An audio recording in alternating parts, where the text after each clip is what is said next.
নমস্কাৰ বন্ধুসকল, আপোনালোকক প্ৰফেচন আসাম ইউটিউব চেনেলৰ পৰা স্বাগতম জনাইছো। তো বন্ধুসকল, আজি লৈ আহিছো কেইটামান প্ৰশ্নকেইটা আজি এনেকুৱা ধৰণৰ হ'ব। আপোনালোকৰ 6 ৰ পৰা ষ্টাৰ্ট কৰি সমাজ বিজ্ঞানৰ প্ৰশ্নকেইটা মই 5 নম্বৰলৈকে আলোচনা কৰিছো।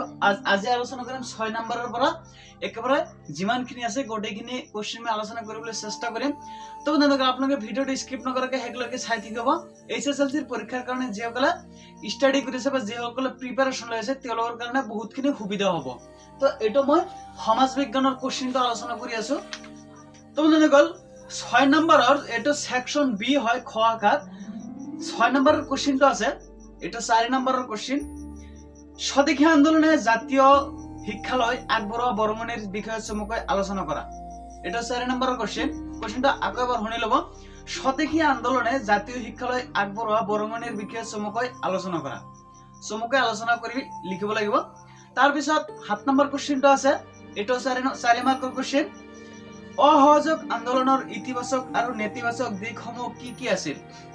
আপোনালোকে ভালকে ব্যাখ্যা কৰি লিখিব লাগিব। নাইবা জালিয়ানৱালাবাগৰ হত্যাকাণ্ডৰ বিষয়ে এটি চমুকৈ লিখা।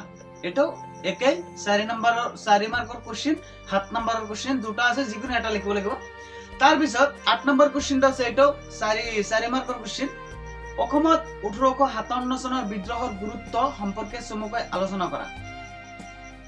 9 নম্বৰ কোৱেশ্চনটো আছে 5 মাৰ্কৰ কোৱেশ্চন। এটা গুৰুত্বপূৰ্ণ সহকাৰে ল'ব। ভাৰত ত্যাগ আন্দোলনত অসমৰ ভূমিকা সম্পৰ্কে এটি খতিয়ান দাঙি ধৰা।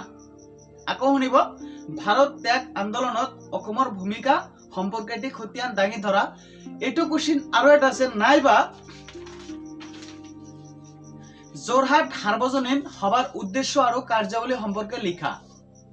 আকৌ শুনিব, যোৰহাট সাৰ্বজনীন সভাৰ উদ্দেশ্য আৰু কাৰ্যাৱলী সম্পৰ্কে লিখা। তাৰ পিছত 10 নম্বৰ কোৱেশ্চনটো আছে। এইটো 3 মাৰ্কৰ কোৱেশ্চন। ভাৰতীয় সংস্কৃতিত অনৈক্যৰ মাজত একতা সৃষ্টিকাৰী 3টা কাৰক উল্লেখ কৰা। কোৱেশ্চনটো আকৌ শুনিব। ভাৰতীয় সংস্কৃতিত অনৈক্যৰ মাজত একতা সৃষ্টিকাৰী 3টা কাৰক উল্লেখ কৰা। তাৰ নাইবা এইটো কোৱেশ্চনে নাইবা আৰু এটা আছে। অসমৰ বৈষ্ণৱী সাহিত্যৰ বিষয়ে এটি চমুকৈ লিখে, যিকোনো এটা লিখিব লাগিব। তাৰ পিছত 11 নম্বৰ কোৱেশ্চনটো আছে। এটা 4 মাৰ্কৰ কোৱেশ্চন। অৰ্থনৈতিক ভূগোল কাক বোলে? ইয়াত আৰু এটা জোৰা লগোৱা কোৱেশ্চন আছে। অৰ্থনৈতিক ভূগোলৰ 3টা প্ৰধান শাখা উল্লেখ কৰা। আপোনালোকক অৰ্থনৈতিক ভূগোল কাক বোলে ইয়াত 1 মাৰ্ক আছে, আৰু অৰ্থনৈতিক ভূগোলৰ 3টা প্ৰধান শাখা উল্লেখ কৰা ইয়াত 3 মাৰ্ক আছে। মুঠ 4 মাৰ্কৰ কোৱেশ্চন। আৰু 12 নম্বৰ কোৱেশ্চনটো আছে। এইটো 4 মাৰ্কৰ কোৱেশ্চন। গোলকীয় উত্তাপ বৃদ্ধিয়ে কি ধৰণৰ সমস্যাৰ সৃষ্টি কৰিব পাৰে? 4টা উদাহৰণ দিয়া। ইয়াত আপোনালোকক দিছে গোলকীয় উত্তাপ বৃদ্ধিয়ে কি ধৰণৰ সমস্যাৰ সৃষ্টি কৰিব পাৰে, 4টা উদাহৰণ দিয়া। নিশ্চয় সহজ কোৱেশ্চন, আপোনালোকে পাৰিব। তাৰ পিছত 13 নম্বৰ কোৱেশ্চনটো আছে 5 মাৰ্কৰ কোৱেশ্চন। পৃথিৱীৰ স্থলমণ্ডল আৰু জলমণ্ডলৰ বিষয়ে চমুকৈ বৰ্ণনা কৰা। 5 মাৰ্কৰ কোৱেশ্চন। নাইবা এছিয়া মহাদেশৰ প্ৰাকৃতিক বৈশিষ্ট্যসমূহ চমুকৈ আলোচনা কৰা। যিকোনো এটা আপোনালোকে লিখিব লাগিব, 5 মাৰ্কৰ কোৱেশ্চন। তাৰ পিছত 14 নম্বৰ কোৱেশ্চনটো আছে। অসমৰ কৃষি উন্নয়নৰ সমস্যাবোৰ উল্লেখ কৰা। 5 মাৰ্কৰ কোৱেশ্চন। নাইবা অসমৰ জনসংখ্যা বিতৰণৰ ভিন্নতাৰ কাৰণবোৰ উদাহৰণ সহ চমুকৈ আলোচনা কৰা। যেটা আপোনালোকৰ সুবিধা হয় সেইটো লিখিব, 5 মাৰ্কৰ কোৱেশ্চন। তাৰ পিছত 15 নম্বৰ কোৱেশ্চনটো আছে। ইয়াত আপোনালোকৰ 4 মাৰ্কৰ কোৱেশ্চন আছে। 2 অসমৰ এখন নক্সা মানচিত্ৰ আঁকা আৰু তাত তলত দিয়াবোৰৰ যিকোনো দুটা নামসহ বহুৱা। আপোনালোকে প্ৰথমে কি কৰিব লাগিব? অসমৰ নক্সাটো আঁকিব লাগিব। তাৰ পিছত তলত আপোনালোকক অপচন কেইটা দিয়া আছে, যিকোনো দুটা নামসহ সেই ঠাইলৈকে বহুৱাব লাগিব।